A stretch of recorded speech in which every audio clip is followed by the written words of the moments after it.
morning, students. Today we shall start with the first chapter of book number 2, that is India, People and Economy. This book is based on India. All the chapters, they are related with India, its population, its transportation, etc. etc. We have completed book number 1, that is Human Geography. There were 7 chapters in our syllabus. Rest of the chapters are deleted from our syllabi. So we have completed that book. Now from today I will start this book.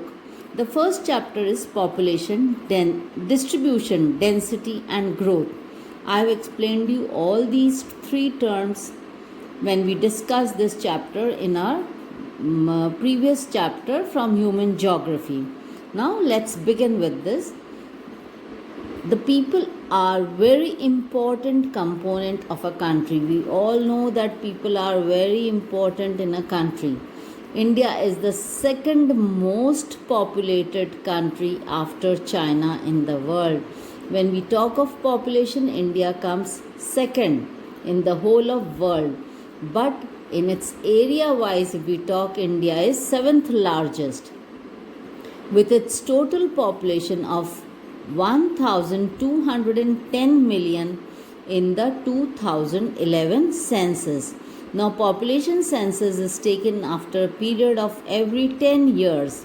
Now this last census was taken in the year 2011. The next will be taken in 2021. India's population is larger than the total population of North America, south America and Australia put together. अगर हम Australia, north America और south America की population एक साथ मिला दें, India की उससे भी ज़्यादा है. More often it is argued that such a large population invariably puts pressure on its limited resources and is also responsible for many socio-economic problems in the country. इतनी ज़्यादा पॉपुलेशन, ऐसा कहा जाता है कि जो लिमिटेड रिसोर्सेज हैं एक कंट्री के, उन पे बहुत ज़्यादा प्रेशर डालता है और वहाँ की सोशो इकोनॉमिक प्रॉब्लम्स भी उस कंट्री में ज़्यादा होती है, पावर्टी भी ज़्यादा होती है. तो पॉपुलेशन हमारी कंट्री की बहुत ज़्यादा है और इसीलिए हम देखते हैं कि हमारे यहाँ ये प्रॉब्लम्स हम फेस कर रहे हैं. Now in this chapter we will discuss the patterns of distribution, density and growth and composition of India's population. So first we will take distribution of population. Examine figure 1.1 and try to describe the patterns of spatial distribution of population shown on it. तो figure 1.1 हम देखते हैं, ये हमारा एक map है और इस मैप को देख के हम ये कोशिश करते हैं जानने की कि पॉपुलेशन का स्पेशल पैटर्न क्या है, पूरे इंडिया में क्या पैटर्न है. Now this map, in this map every dot represents 2 lakh persons. ये यहाँ लिखा हुआ है, every dot represents 2 lakh persons. अब जहाँ ज़्यादा डॉट्स है वहाँ पॉपुलेशन ज़्यादा है, जहाँ डॉट्स दूर दूर है, स्कैंटी है, वहाँ पॉपुलेशन कम है. तो मैं आपको इस मैप से ही समझाती हूँ. You just see this area, यहाँ पे बहुत पॉपुलेशन डिस्ट्रीब्यूशन, बहुत ज़्यादा पॉपुलेशन है. एक ये है बंगाल, ये है UP, Bihar, Mumbai, then Karnataka, Kerala, Tamil Nadu. These are some of the areas where population density is maximum in India. Population distribution is maximum. Okay तो इस मैप से ये क्लियर है, जहाँ डॉट सी ज़्यादा क्लोज है वहाँ ज़्यादा है और जहाँ दूर है वहाँ स्कैंटी है. जैसे ये देखिए आप, इस एरिया में कितनी स्कैंटी पॉपुलेशन है. इधर देखिए यहाँ कितनी स्कैंटी पॉपुलेशन है अरुणाचल प्रदेश में, जम्मू कश्मीर में. तो अभी हम आगे पढ़ेंगे what are the reasons for this distribution. So first now let us start with this. It is clear that India has a highly uneven pattern of population. उस मैप से क्लियर है कि इंडिया में पॉपुलेशन बहुत unevenly distributed है. The percentage shares of population of the states and union territories in the country shows that Uttar Pradesh has the highest population followed by Maharashtra, Bihar and West Bengal. Now what is this appendix? Appendix इस book के last में आप देखेंगे तो उसके अंदर appendix 1, appendix 2 वैसे करके है, तो वो अपेंडिक्स हमें क्लियर बताते हैं। मैं निकालती हूँ, एक बार आपको समझाती हूँ कि now this is the appendix they are talking about, appendix 1। इसके अंदर देखिए स्टेट वाइज पूरा दिया हुआ है, जम्मू कश्मीर, हिमाचल प्रदेश, पंजाब, चंडीगढ़, फिर उनकी बताइए total population, this is all according to 2011 census. फिर नेशनल शेयर कितना परसेंटेज है उनका, फिर डेंसिटी कितनी है पर square kilometre, then decadal growth is from 2001 to 2011 उनकी क्या परसेंटेज ग्रोथ रही है हर स्टेट की। तो ये अपेंडिक्स में इसमें क्लियर बताया है।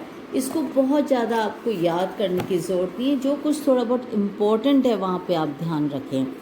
So next is check from the table appendix A that UP, Maharashtra, Bihar, West Bengal, Andhra Pradesh along with Tamil Nadu, Madhya Pradesh, Rajasthan, Karnataka and Gujarat together account for 76% of the total population of the country. On the other hand, share of population is very small in states like Jammu and Kashmir, वहाँ पे सिर्फ 1.04% है, Arunachal Pradesh 0.11%, Uttarakhand 0.84%. In spite of these states having fairly large geographical area, वहाँ का geographical area large है लेकिन population बहुत कम है. Such an uneven spatial distribution of population in India suggests a close relationship between population and physical, socio-economic and historical factors. तो ये इतना uneven distribution of population है, उसके पीछे कई reasons हैं, कुछ physical factors है, कुछ socio-economic factors है and historical factors. They have played an important role in this distribution of population. As far as the physical factors are concerned, it is clear that climate along with terrain and availability of water largely determines the pattern of the population distribution. तो physical terrain कैसा है, वह mountains है, plateaus है, plains है and availability of water, ये दो important reasons है population density के लिए, population distribution के लिए. Consequently, we observe that the northern Indian plains, deltas and coastal plains have higher proportion of population than the interior districts of southern and central Indian states. तो interior districts जो है south के और central India के, वहाँ पे population कम है as compared to the Indian plains, the deltas and coastal plains, because of simple reason, availability of water, possibility of doing agriculture. Okay, Himalayas, जहाँ population कम है, Himalayas, some of the northeastern and western states, however, यहाँ सब जगह population distribution कम है, क्योंकि वहाँ may be water availability नहीं है, वहाँ का लैंड सूटेबल नहीं है, वहाँ की terrain is not suitable for living of people. However, development of irrigation in Rajasthan, availability of minerals and energy resources in Jharkhand and development of transport network in the peninsular states have resulted in moderate to high concentration of population in areas which were previously very thinly populated.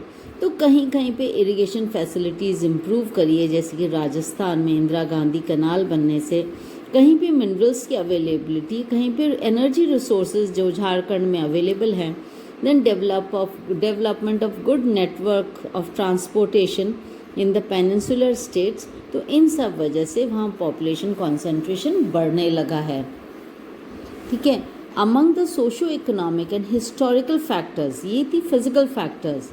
Among the socio economic and historical factors of distribution of population, Important ones are evolution of settled agriculture and agricultural development, pattern of human settlement, development of transport network, industrialization and urbanization.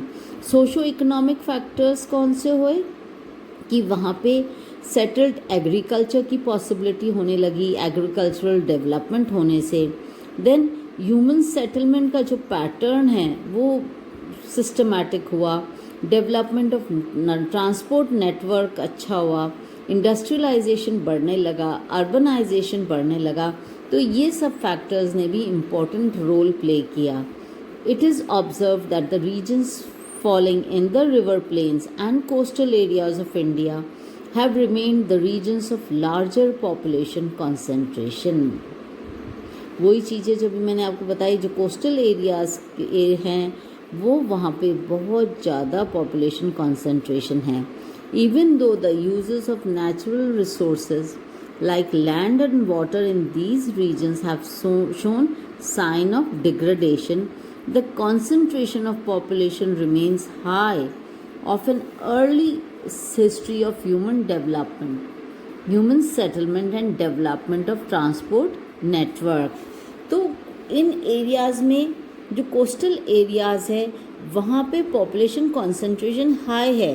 हालांकि जो natural resource जो land था वहाँ पे land जो है degrade होने लगा है, थोड़ा थोड़ा वहाँ पे एग्रीकल्चर कम होने लगा है, लेकिन फिर भी concentration of population is more, क्योंकि वहाँ की हिस्ट्री ऐसी रही है कि वहाँ पे ह्यूमन सेटलमेंट शुरू से बहुत ज़्यादा कंसंट्रेटेड रहा है और वहाँ पे डेवलपमेंट ऑफ ट्रांसपोर्टेशन नेटवर्क भी बहुत अच्छा है। On the other hand the urban regions of Delhi, Mumbai, Kolkata, Bengaluru, Pune, Ahmedabad, Chennai and Jaipur have high concentration of population due to industrial development and urbanization, drawing a large number of rural urban migrants. अब ये जो places आपकी दिल्ली, मुंबई, कोलकाता, बेंगलुरु, यहाँ पे बहुत हाई कंसंट्रेशन है population का, क्योंकि यहाँ इंडस्ट्रियल डेवलपमेंट बहुत अच्छा है, हाई अर्बनाइजेशन है, तो इस वजह से बहुत rural people they have migrated to these areas. Now second is density of population. Density of population is expressed as the number of persons per unit area. Per unit area में कितने persons रहते हैं, that is density. हम density कैसे calculate करते हैं, total population upon total area, that is the formula I gave you previously.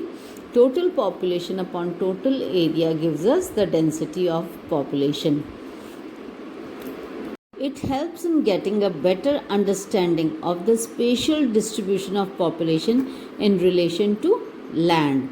तो इससे हमें डेंसिटी पता होने से हमें एक बेटर आइडिया हो जाता है कि कहाँ पे कितनी पॉपुलेशन है। The density of population in India according to 2011 census is 382 persons per square kilometer. 2011 में जो डेंसिटी थी वो थी 382 persons per square kilometer. This shows कि in the last 50 years हमारी density more than 200 persons per square kilometer increase हुई है। क्यों? क्योंकि 1951 में it was just 107 persons per square kilometer.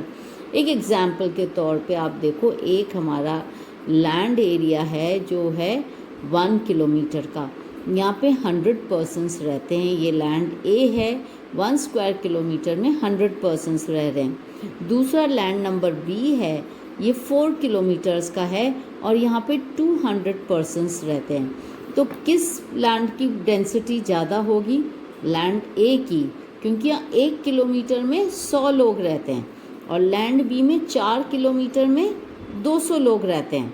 तो यहाँ पे 4 से हम डिवाइड करेंगे तो 50 पर्सन्स, तो यहाँ पर किलोमीटर डेंसिटी हुई 50 persons. So in this way it is calculated total people, total population upon total land है। और डेंसिटी कैसे पता चला? तो जहाँ पे ज़्यादा है लोग तो वहाँ ज़्यादा डेंसिटी है, जहाँ कम है तो वहाँ कम है। The data shown in Appendix 1 gives an idea of spatial variation of population densities in the countries, which range from as low as 17 persons per square kilometer in Arunachal Pradesh to 11,297 persons in the National Capital Territory of Delhi. कहीं पे population सिर्फ 17 लोग हैं पर square kilometre, वहीं पे कहीं कहीं पे 11,297 persons हैं. Among the northern Indian states, Bihar, it is 1,102. West Bengal, it is 1,029. And Uttar Pradesh, it is 828. They have higher densities, while Kerala, 859 persons, Tamil Nadu, 555, have higher densities among the peninsular Indian states. States like Assam, Gujarat, Andhra Pradesh, Haryana, Jharkhand, Odisha have moderate densities. यहाँ पे moderate density है because land area ज़्यादा है यहाँ पे compared to population density. The hill states of Himalayan region and northeastern states of India, excluding Assam, have relatively low densities, while the urban countries, excluding Andaman and Nicobar Islands, have very high density of population. ये सब आपको appendix 1 में पता चलेगा. आप appendix 1 को study करेंगे तो उसमें आपको पता चलेगा कहाँ की कितनी डेंसिटी है, कहाँ की ज़्यादा है, कहाँ की कम है.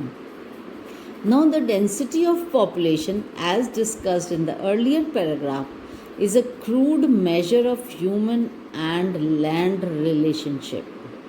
To get a better insight into the human-land ratio in terms of pressure of population on total cultivable land, the physiological and agricultural densities should be found out, which are significant for a country like India having a large agricultural population. So to find out the relationship between land and human beings, it is important to study the physiological density and agricultural density. First, let us have a look at this map. This map has given us various colors. The darker the color, the higher the density of population in that area. और जैसे जैसे कम colour इसका light हो रहा है तो वहाँ density कम है. This chart has given us a clear idea about what is the density. This is the average density, not the exact number. Now what is physiological density and agricultural density? देखो physiological density में जो है इसका formula है total population. Physiological density is equal to total population upon net cultivated area. Net, it is also called real population density. जो physiological density है उसको real population density भी कहा जाता है. इसके अंदर इन्होंने यूज़ करा है टर्म net cultivated area. तो जो total population है उस upon net cultivated area, that means the whole population, the total population is dependent upon this net cultivated area. The pressure is more on the net cultivated area because this is the total cultivated area feeding this total population.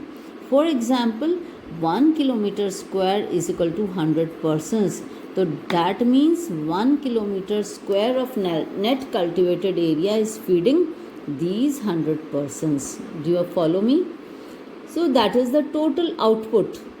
Net cultivated area का जो total output है that is feeding these 100 persons. Agricultural density क्या हुआ? It is the total agricultural population which may include cultivators and agricultural laborers upon net cultivable area. जिस area पे cultivation possible है और किससे डिवाइड कर रहे हैं हम इसको? एग्रीकल्चरल पॉपुलेशन जो सिर्फ एग्रीकल्चर में इन्वॉल्व है. Okay, so this is agricultural population is totally involve in agriculture and this is the total population that is dependent upon the net cultivable area. So do you follow me? What is physiological density and what is agricultural density? Now let us take the next topic, growth of population. Growth of population is the change in the number of people living in a particular area between 2 points of time. Growth of population क्या हुआ?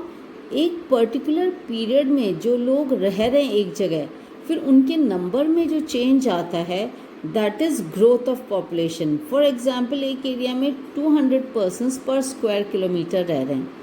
थोड़े time बाद वहाँ पे urbanisation होता है, industrialisation होता है, बेटर फैसिलिटीज़ होती हैं, तो पॉपुलेशन 200 से 300 हो गई. तो वहाँ की ग्रोथ रेट क्या हो गई? 100 पर्सन्स पर square kilometre. Okay.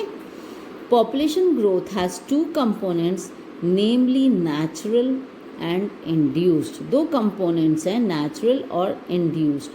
While the natural growth is analyzed, assessing the crude birth and death rates. Natural growth क्या हो गई? उसमें हम crude birth rate और death rate को consider करते हैं. The induced components are explained by the volume of inward and outward movement of people in any given area. Induced क्या हुआ कि वो एक्सप्लेन करते हैं हम कि कितने पर्सन्स उस एरिया में आए, इमिग्रेट किए या कितने एमिग्रेट किया. So that is related with migration of people. However, in the present chapter we will discuss only natural growth. इस चैप्टर में हम सिर्फ नेचुरल ग्रोथ के बारे में डिस्कस करेंगे. That is we will take into consider the crude birth rate and crude death rate. The decadal and annual growth rates of population in India are both very high and steadily increasing over time. जो decadal is 10 yearly जो annual growth है वो India में बहुत हाई है. The annual growth rate of India's population is 1.64% according to 2011 census. Look at this box, population doubling time. What does population doubling time means? It means the time taken by the population to double itself at its current annual growth rate. जो current उसकी growth rate है उससे जब double हो जाती है population एकदम से, that is population doubling time. Now the growth rate of population in India over the last 1 century has been caused by annual birth rate and death rate. जो हमारी ग्रोथ रेट है उसको effect किया है birth rate ने और death rate ने, and the rate of migration. These three things has affected the growth rate of our population.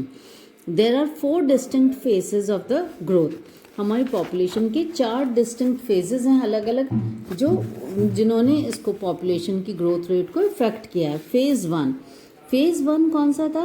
1901 से 1921 तक का. ये एक stagnant phase था, स्टेशनरी फेज था, जिसमें इंडिया की पॉपुलेशन ना तो ज़्यादा ग्रो करी ना ज़्यादा फॉल हुई. Why? Because the birth rate was also very high and death rate was also high. Both were very high, so there was not much effect on the populations growth rate because poor health conditions were there, medical services were not sufficient, there was illiteracy amongst the people, then inefficient distribution system of food and other basic necessities. So all these affected the birth rate as well as the death rate. Second phase was decades from 1921 to 1951. This was the period of steady population growth. There was an overall improvement in the health and sanitation throughout the country, which brought down the mortality rate. जब medical facilities better हुई तो mortality rate भी कम हुई. At the same time, better transport and communication system improved the distribution system. The crude birth rate remained high. Birth rate high रही, death rate decrease हुई.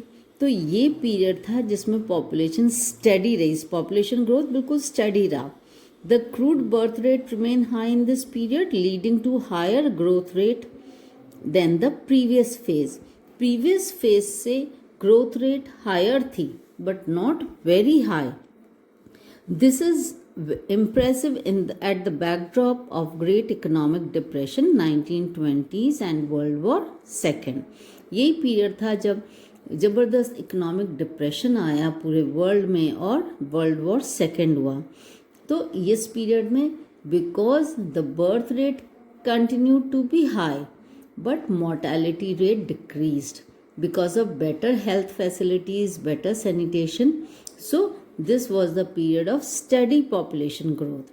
Next we come to decades 1951 to 1981. This is referred to as the period of population explosion. इस समय population बहुत ज़बरदस्त speed से बढ़ी because now health facilities were better and sanitation was there, better care was taken, better distribution of food and products, basic necessities of life. So this was the period when mortality rate was falling down and high fertility rate of population. Mortality rate बहुत कम हो गई और birth rate बहुत increase हो गई. The average annual growth rate was as high as 2.2%. It is in this period after the independence that development activities were introduced through a centralized planning process and economies started showing up, ensuring the improvement of living conditions of the people. Economy भी rise होने लगी, लोगों की living conditions भी better हो गई and condition of people at large. Consequently, there was a high natural increase and higher growth rate. Besides, increased international migration, bringing in Tibetans, Bangladeshis, Nepalis, and even people from Pakistan contributed to the high growth rate. ये period था जब international migration भी बहुत बढ़ गया, तो बाहर के लोग तिब्बत के, बांग्लादेश, नेपाल के, पाकिस्तान के, सब चारों ओर के लोग इंडिया में आने लगे. तो ग्रोथ मोर्टेलिटी रेट बहुत डिक्रीज़ हुई, बर्थ रेट बहुत हाई हुई, लोगों का स्टैंडर्ड ऑफ लिविंग बेटर हुआ, इम्प्रूव हुआ, हेल्थ सैनिटेशन प्रोवाइड किया गया, बेटर फैसिलिटीज़ थी, लिविंग स्टैंडर्ड अच्छा होने लगा. तो this was the period of population explosion. Last is phase 4. In the post 1981 till present, the growth rate of country's population, though remained high, has started slowing down gradually. इस phase में population जो है हालांकि high थी growth rate, लेकिन पहले के comparison में डिक्रीज होने लगी. You can see in this table 1.1, ये जो प्रीवियस पेज पे टेबल है हमारा, इस टेबल में बराबर बिल्कुल अच्छे से बताया है कि जो ग्रोथ रेट ये 1981 तक मैक्सिमम थी, वो धीरे धीरे ये डिक्लाइन होने लग गई नीचे की ईयर्स में. फिर बाद में धीरे धीरे और 2011 तक तो ये ग्रोथ रेट बहुत ही काफ़ी फॉल डाउन हो गई. हाँ बेटा. So this was the period when a downward trend of crude birth rate is held responsible for such a population growth. अब birth rate में downfall होने लगा, है ना. This was in turn affected by an increase in the mean age at marriage, improved quality of life, particularly education of females in the country. इसके reasons क्या हुए कि जो मैरिज की जो एज थी वो गवर्नमेंट ने फिक्स कर दी, 21 फॉर बॉयज़, 18 फॉर गर्ल्स. तो अर्ली मैरिजेस बंद हो गई.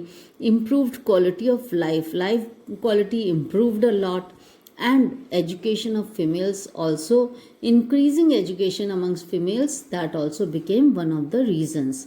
The growth rate of population however is still high in the country, and it has been projected by the World Development Report that population of India will touch 1,350 million by 2025. The analysis done so far shows the average growth rate, but the country also has wide variation. Appendix 4, you can see to Appendix 4. in growth rates from one area to another, which we will be discussing now.